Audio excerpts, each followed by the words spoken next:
Hola, ¿qué tal? Muy buenos días.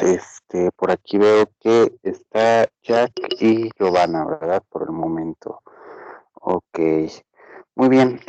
Pues la otra clase justamente nos estábamos quedando en la parte de la historia de la publicidad. Creo que empezamos a desmenuzar un poco pues todo ese enjambre de conocimiento que pudiéramos tener en este punto, ¿no? El cómo iba surgiendo la publicidad, cómo poco a poco se iba concibiendo un poco más, pues todo el ámbito de los productos, en donde apareció el primer anuncio como tal, ¿no? Y en qué culturas eran las que pues lo tomaban mayormente en cuenta y de qué forma trataban de hacer esa publicidad, recomendación, ¿no? Que sabemos que surge desde el punto inmediato en donde existe esa necesidad de poder experimentar otro tipo de venta a la que se tenía pues acostumbrado, ¿no? En cierto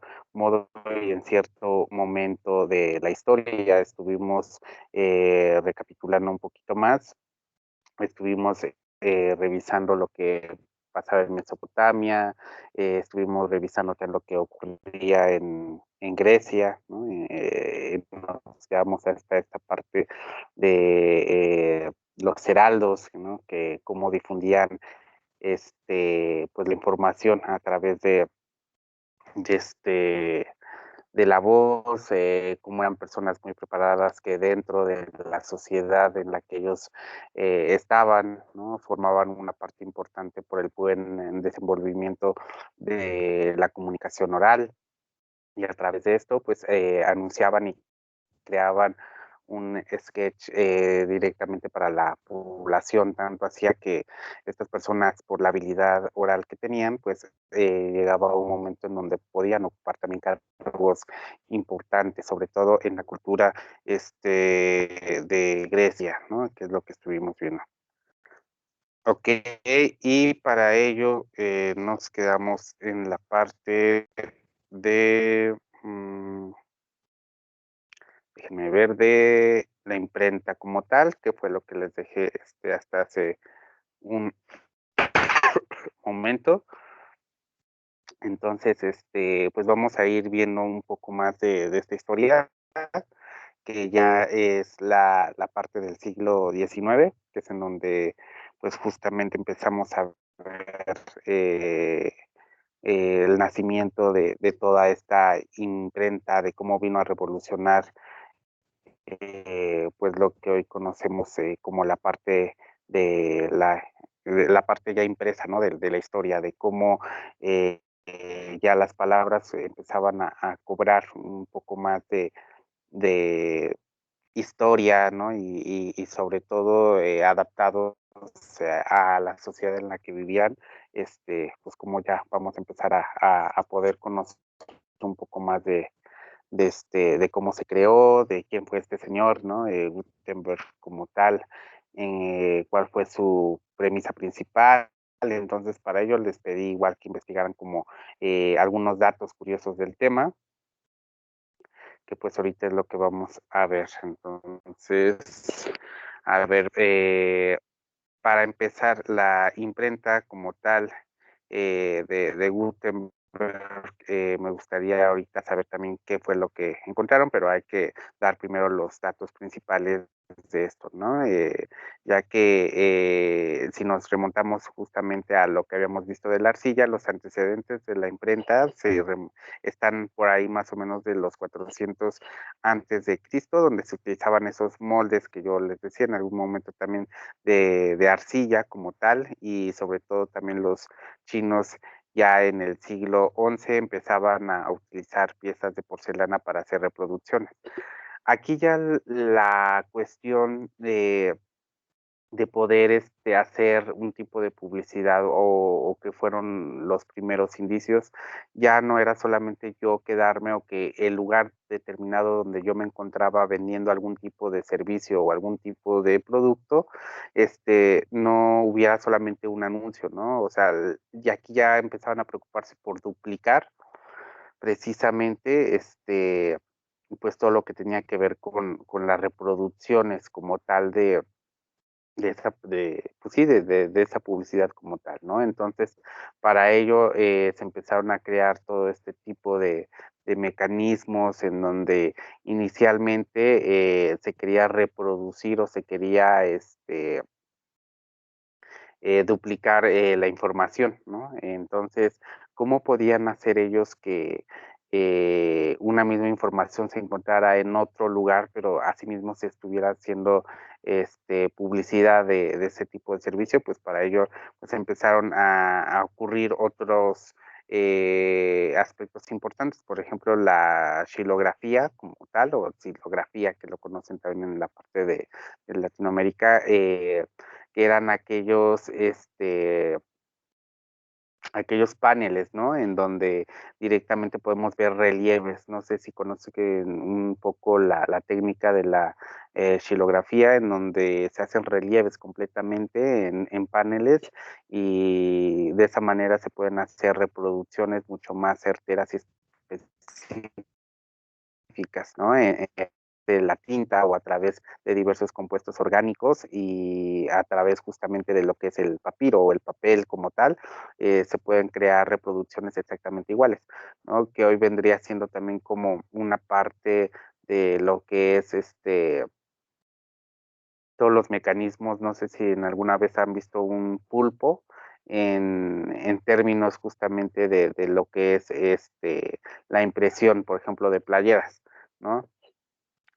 Cómo se utiliza esa máquina que se llama así pulpo, que parece que tiene varios brazos, y lo que hace es justamente tener como esa composición de xilografía o una técnica similar que es que hago un molde para que todo quede armado, ¿no? A la hora ya de imprimir, por ejemplo, una playera, a la hora de grabarla como tal, pues la xilografía es un proceso similar, pero en lugar de tener eh, unas cuatro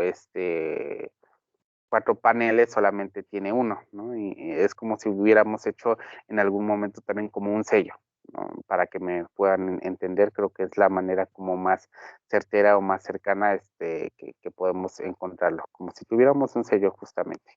Es así como podemos visualizar lo que es la xilografía, que fue un antecedente de la imprenta. Y bueno, ya para esa fecha, Johann, que es como tal su nombre, Gutenberg, que es su apellido, pues nació en Magnusia, como tal, si ustedes lo pudieron encontrar, que fue Alemania, y bueno, a él se le considera el padre como tal de la imprenta, ¿no? Un poco para entender el contexto en donde vivía este señor, pues era comerciante como tal, y pues su familia se dedicaba pues a lo que era el comercio como tal.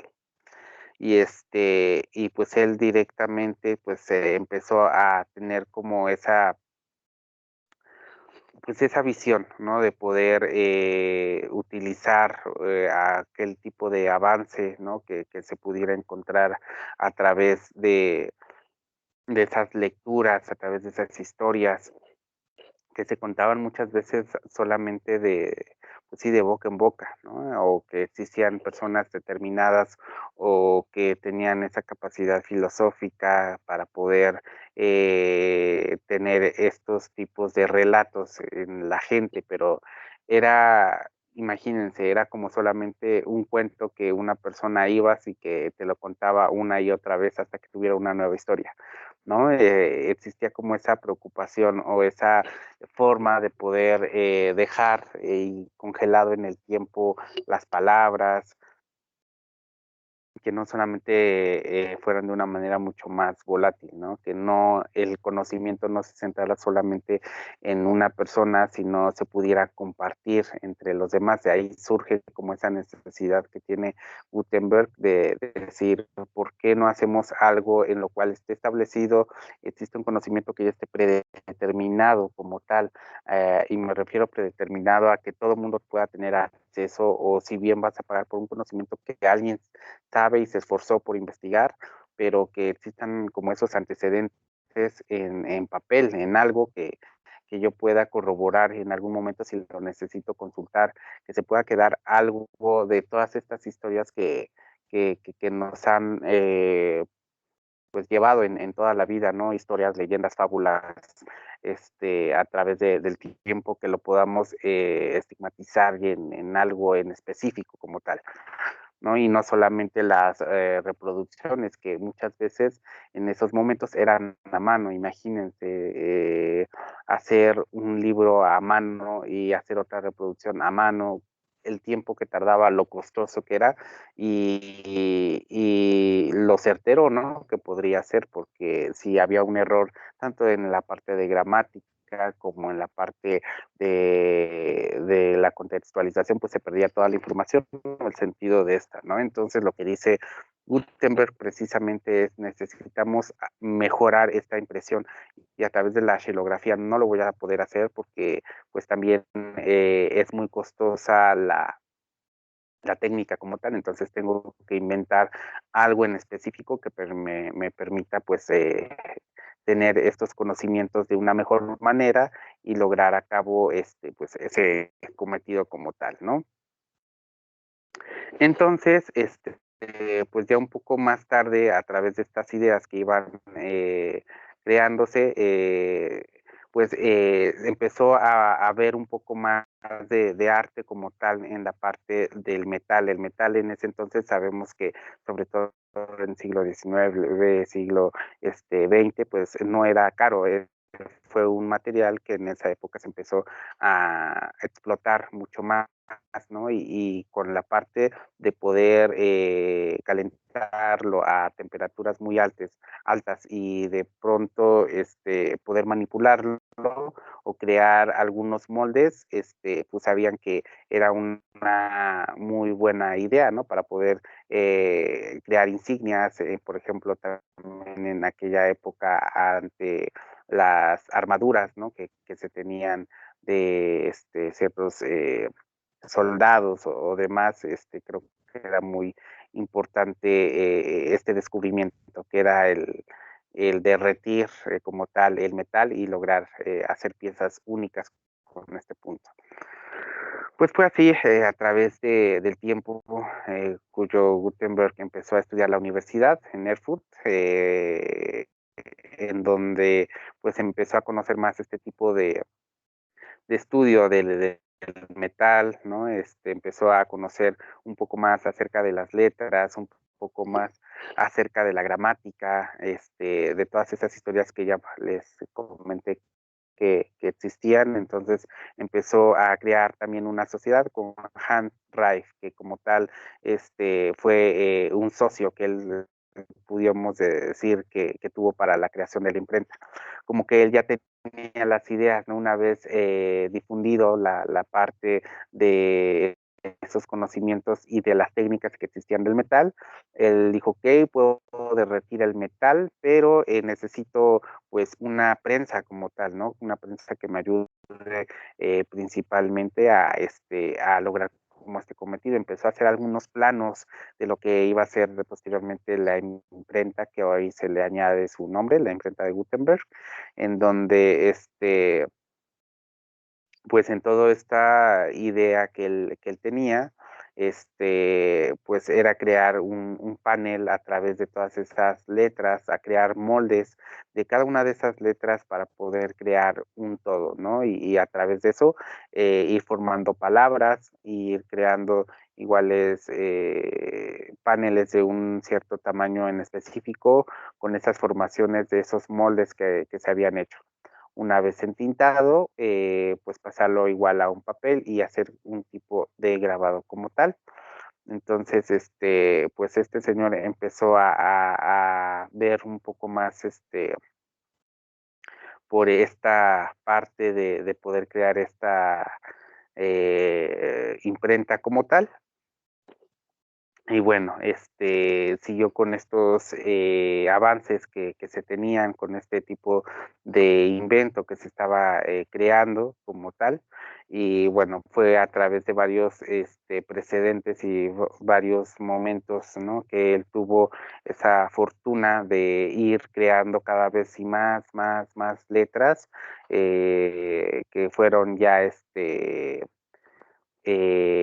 armadas en un sentido, ¿no? Que permitiera precisamente este, darle una sensación justamente ya de lectura como tal a través de la tinta. Entonces, algo bien chistoso y dentro de los datos específicos que a lo mejor ustedes puedan tener o pudieron investigar es que cuando ya armó estas letras quedaron al revés. O sea, en realidad la forma en la que iba a pasar al papel a como él la estaba armando, pues quedaba al revés, ¿no? Y quedaba la lectura en el sentido contrario que él quería. Entonces, se tiene como ahí el antecedente de que ya tenía pues aproximadamente unas 700 letras y no encontraba el sentido del panel para poderle dar como la lectura adecuada. O sea, le costaba mucho empezar a armar las letras de manera contraria, ¿no? Entonces, eso era lo que se le dificultaba un poco también darle sentido y los espacios. Para ello, se dio cuenta que tenía que crear pues sí, estas letras, una vez teniéndolas en un boquete que embonara perfectamente cada letra para que no se moviera, ¿no? Para que no se moviera y ya y poder identificar mayormente y fijar las letras y las palabras que él iba formando. Hagan de cuenta que era como un rompecabezas, ¿no? Si pudieron ver algunas imágenes, es como si hubieran armado un rompecabezas pieza por pieza. Imagínense el trabajo que esto representa, el tiempo que tarda para poder hacer pues un trabajo así. Y bueno, aquí me quiero detener un poco para poder escuchar pues un poco de lo que ustedes también lograron investigar para poder seguir este, con, con la parte del tema. Y estoy viendo que, bueno, a ver quiénes fueron las personas ahorita que subieron algo. Tengo a Galilea, a Lisette y a Giovanna, ok. Este, Giovanna, aquí tengo igual algunos datos curiosos. Si quieres leerme la uno, la 2 y la 3.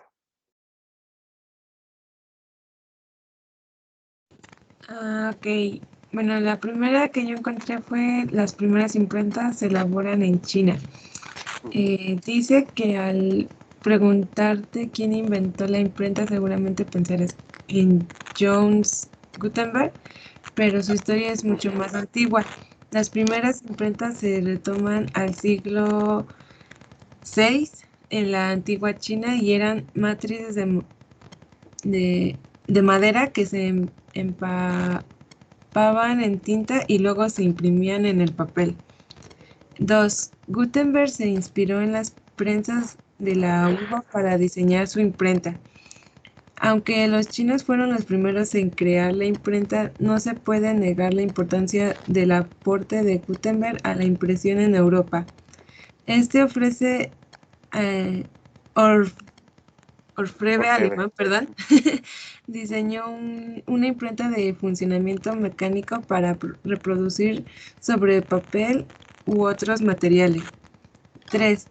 La peste negra contribuyó, perdón, al uso de la imprenta en Europa.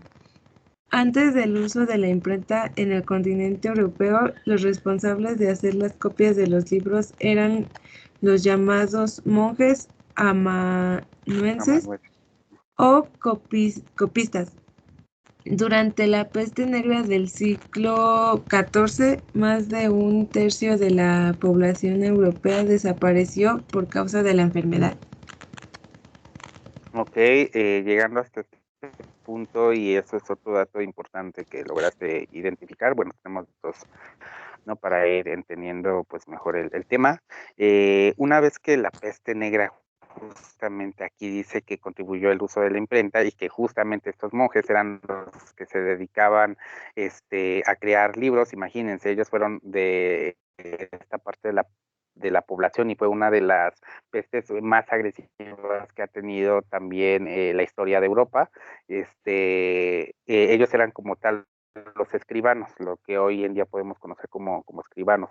En su mente tenían los formatos que se iban a utilizar ante la ley y también tenían como todas esas piezas de poemas y todo este acervo como tal literario, ¿no? Y ellos eran los que a mano justamente en el papiro con pluma, de manera escrita, pues pasaban toda esta información de una forma mucho más específica, ¿no? Y tenían pues muchísimo trabajo estos monjes, ayudaban a las comunidades a preservar todo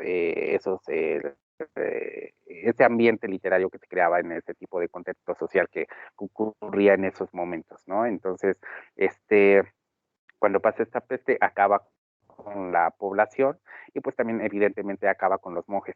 Entonces para ellos ya no había como personas que pudieran preservar esos escritos, esos manuscritos que existían a través del tiempo y que se estaban haciendo pues nuevas versiones o nuevas ediciones de la información. Entonces imagínense la gravedad también que existía, ¿no? De poder crear algo que preservara durante más tiempo y en un plazo de tiempo pues mucho más corto o específico como tal. Y otro dato también bueno que pudiste identificar fue la parte de las prensas de la uva.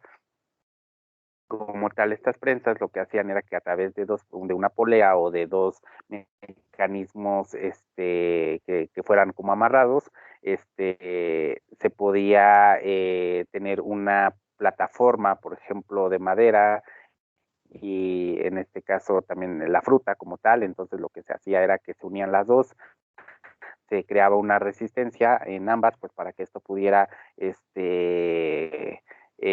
obtener ellos sobre todo el jugo de la uva para poder crear vino, ¿no? Entonces de ahí también surge como esta idea en específico de poder identificar ese tipo de prensa. O sea, él empezó a pensar, Gutenberg, ¿qué pasaría si yo pusiera en lugar de uva papel y en lugar de que obtuviera pues ese vino, obtengo pues libros como tal, ¿no? Obtengo unos escritos que sean grabados como tal. Entonces, en lugar de poner la resistencia arriba, o sea, como resistencia me va a servir estos paneles que yo tengo armados de letras y en lugar del soporte de madera, pues pongo papel. Entonces, a través de estos mecanismos, pues voy a tener un grabado como tal, ¿no? Dentro de tu punto número 4, que dice 4, las letras cursivas nacieron en Venecia. La primera editorial conocida en el mundo fue fundada en 1494 por el veneciano Aldo Masuccio era encargado de imprimir obras clásicas, ¿no? Sus impresiones son consideradas, esto es un poco lo que sucede después de la elegancia, y una de las grandes innovaciones fue construir la letra cursiva. Ok, eso ocurre un poquito más adelante. Vamos a darle un tiempo específico también al primer libro que fue creado, que ahorita lo vamos a observar. Y bueno, aquí también tengo, Lisette, algunos datos que pues tú tienes, igual de las prensas de uva, es muy parecida la información que ya lo estuvimos viendo ahorita, lo de la letra cursiva, los primeros billetes en China, dice, los primeros billetes impresos se utilizaron en China. La imprenta también tuvo mucho que ver con el uso de los billetes de forma legal. Ok, lo vamos a ver un poquito más adelante. Antes de eso, pues tenemos otro dato específico que es importante, que es lo que les decía del primer libro, ¿no? Cómo se halló, por qué, cómo fue, de qué forma, ¿no? Empezó a crearse. Entonces, una vez ya teniendo esta técnica que les decía que es como un rompecabezas y de ir armando letra por letra de cada molde hecho por metal, se creaban pues como tal palabras y demás. Una vez que fue ensayo y error y que se pudieron crear de una manera mucho más específica, por primera vez un cuadro con toda esta serie de palabras formadas de metal, lo primero que se empezó a crear, se tiene el registro que lo primero que se creó fue un poema como tal, un poema de un autor que está en estatus desconocido, que habla justamente como de la belleza de las rosas y en comparación, por ejemplo, con y las metáforas que tiene con los seres humanos y demás, ¿no? Es un poema como tal que se tiene, como que dijo Gutenberg, a ver, vamos a intentar hacer este poema, pero en realidad no se sabe si era de él o de un autor, pues un incógnito o demás, ¿no? Entonces, crea esta versión de este primer como poema, y entonces le sale la impresión, tiene por primera vez pues aproximadamente unas 4 estrofas, recuerdo que tenía este poema.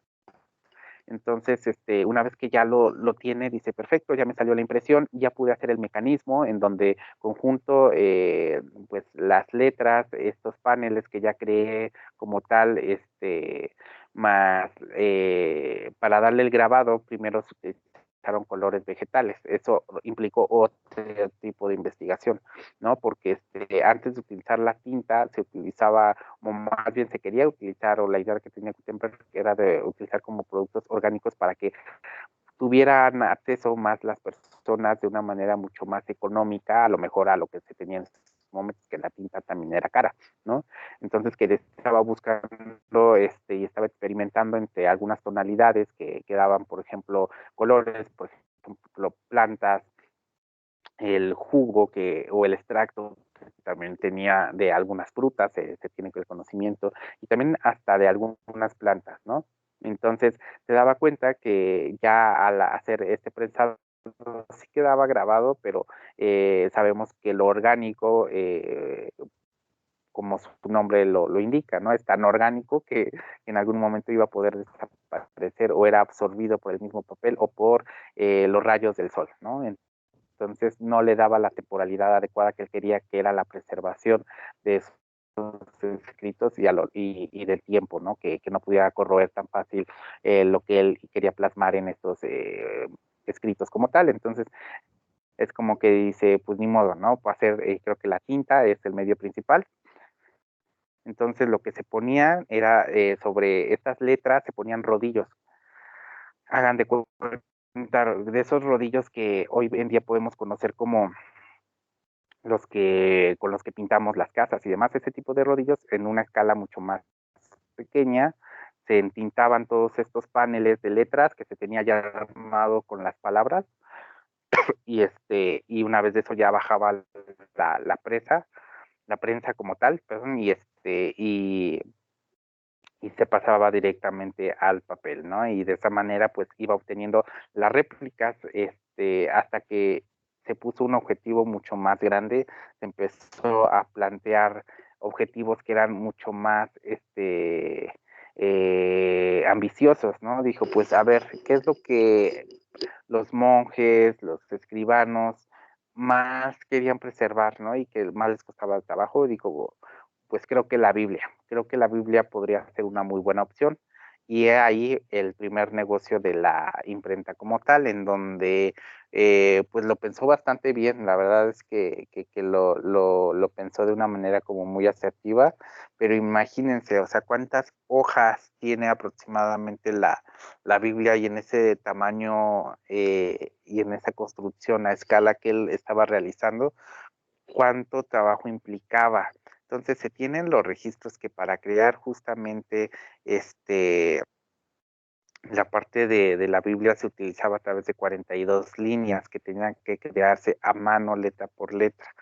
Entonces, por ahí de 1452 fue cuando se creó como tal la Biblia de Gutenberg, marcando el inicio completamente de una nueva era de la imprenta como tal, ¿no? Por ahí de 1455, pues ya estaba a punto de acabar 150 Biblias, que fue su objetivo, pero el trabajo era arduo, porque aparte no habían personas que le pudieran ayudar, tantas personas, porque no todos podían seguir ese mismo sentido que él ya tenía de poner las letras en un acomodo especial y que sobre todo supieran leer, ¿no? Y que una vez acabado este panel se pudiera leer al revés para poder crear estas impresiones y darle el sentido específico, les digo, porque una cosa es armarlo en el sentido en el que nosotros lo vemos y otra es la forma en la que pasa en el papel, ¿no? Entonces, todos esos sentidos y ya el sentido común que le fue forjando a través del tiempo para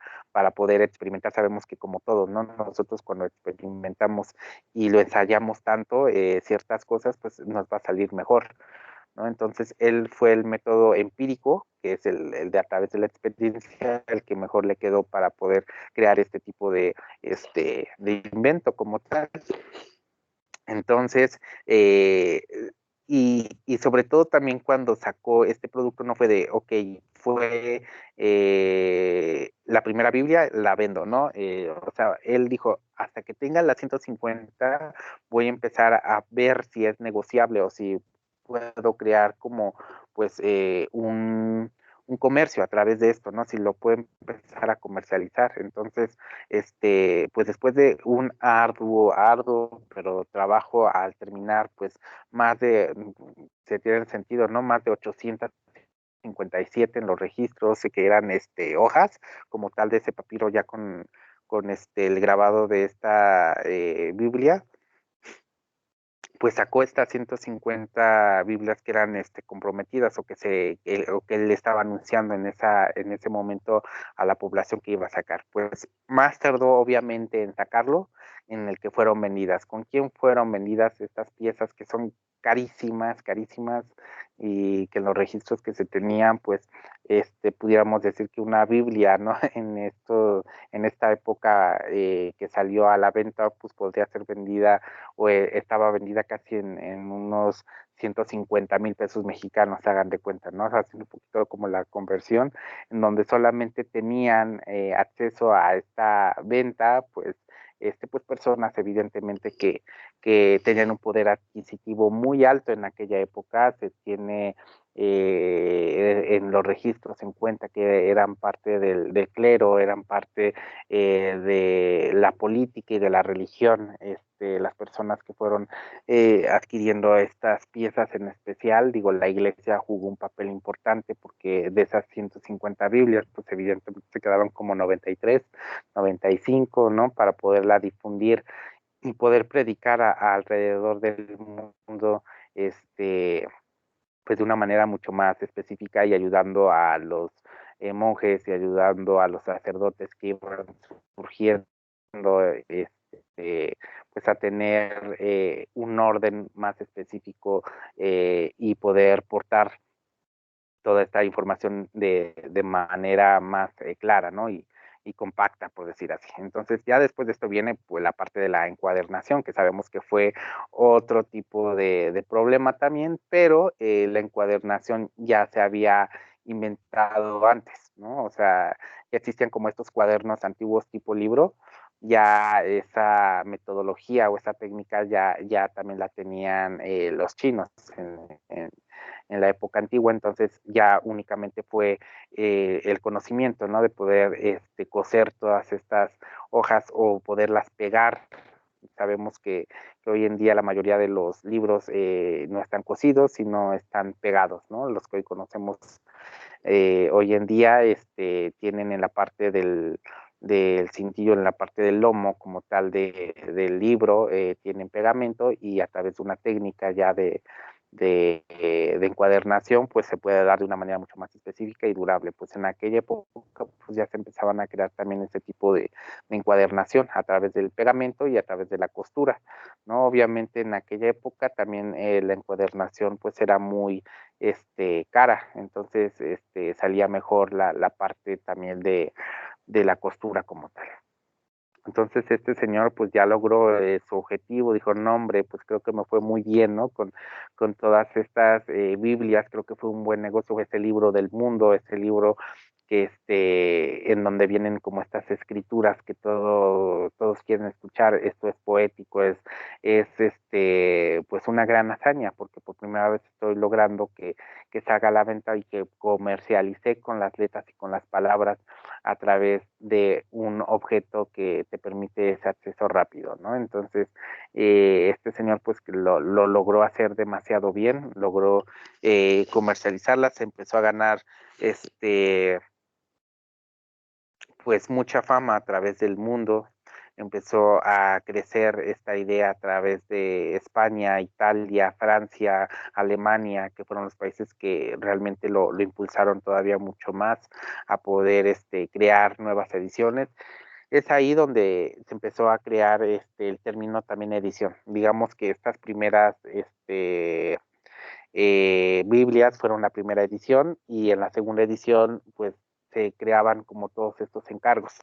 Para ello conservó todos estos paneles de toda la Biblia ya en orden, ¿no? O sea, si eran 800, pues los 800 paneles en su casa los conservaba, en donde ya tenía el registro, estaba primero, 2, 3, 4, 5, 6, hasta llegar a la página 800, ¿no? Y ahora lo que tengo que hacer, una vez teniendo estos paneles, únicamente es entintar y grabar, entintar, grabar y posteriormente encuadernar, ¿no? Entonces, ahí es donde nació la segunda edición, es decir, este fue el primer tiraje, es la primera edición que se realiza, el siguiente tiraje que va a ser ya no de 150, sino va a ser de 560, porque, pues bueno, por todos los encargos que se hicieron, voy a hacer en determinado tiempo una segunda edición, ¿no? Y así se fue haciendo primera edición, segunda edición.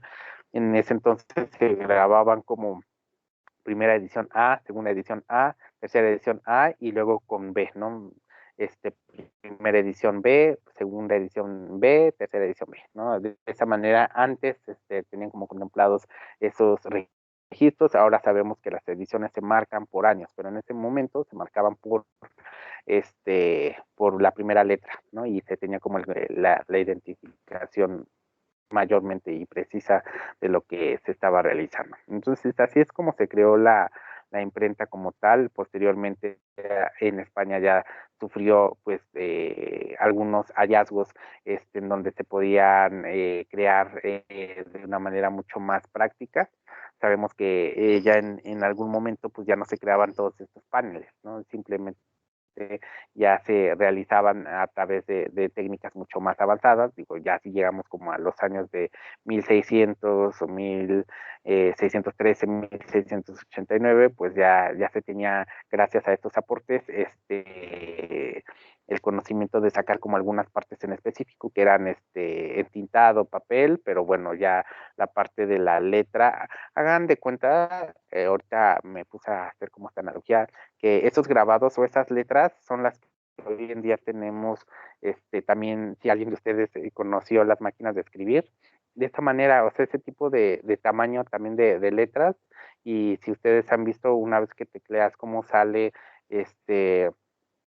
pues la parte metálica, a través de ese conector metálico sale una pequeña letra, ¿no? Entonces, estas pequeñas letras eran las que él reunía y formaba las palabras como tal, ¿no? Entonces, ese para que vean, es lo mismo, ese tipo de grabado en metal era lo que se tenía en aquella época. Y bueno, le quise dedicar justamente, pues mucho más tiempo a este tema en especial, porque creo que sí fue un parteaguas a través del tiempo y creo que sí nos brindó completamente un antes y un después de la imprenta, ¿no? Creo que sí fue demasiado importante lo que se obtuvo, cómo a través del tiempo revolucionó la información, cómo empezaban a cada país, ¿no? A hacer uso de estos aparatos para preservar su historia, para preservar sus hazañas, sus cuentos antiguos, los diarios, en qué momentos empezaron también a publicar a lo mejor diarios, ¿no? De personas que eran muy famosas en esos momentos, por ejemplo, de presidentes o de personas que iban a la guerra y cómo en esos puntos se empezaban a crear todas estas historias que al final pues es un acervo que tenemos gracias a la imprenta y que sabemos muchísimas cosas gracias a lo que se documentaba en aquel tiempo, porque igual como ya lo vimos, ¿no? Las palabras pues en algún momento podían quedar ya de manera volátil y esto lo dejaba mucho más estático como tal a través del tiempo. Ok, y ya después de eso, pues vamos a ir viendo y avanzar un poco más sobre el sentido ya publicitario en las grandes ciudades. ¿Vale? Entonces, pues ya se nos acabó el tiempo, chicos. Ya van a ser las 9. Hasta aquí le vamos a dejar igual para no saturarlos tanto de información. El día de la siguiente clase, que es el miércoles, pues les estaré avisando qué actividad vamos a realizar. Digo, yo les aviso, digo, ya que nos toca a los maestros la parte de la vacuna, el refuerzo. Entonces estoy viendo qué día me va a tocar. Estoy entre que va a ser el día de mañana o miércoles, o ahorita todavía estoy viendo. Yo les avisaría, les dejaría también como a la actividad para que la puedan subir a lo largo del día y pues ya yo después revisarla, ¿no? Porque seguramente pues sí va a ser un poco de tiempo el, el momento que pues esté ahí formado y demás. Entonces pues yo les aviso.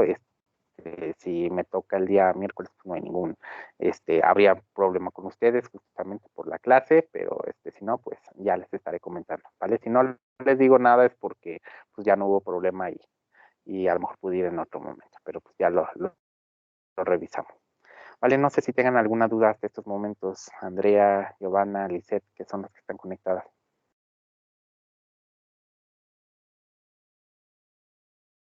No, profe. Ok, perfecto. Ok, entonces nos vamos a la siguiente clase, dependiendo de lo que les digo de la vacunación. Y y pues bueno, estamos en contacto. Que estén muy bien. Cuídense, que tengan excelente inicio de semana. Bye. Igual, profe, hasta luego. Cuídense.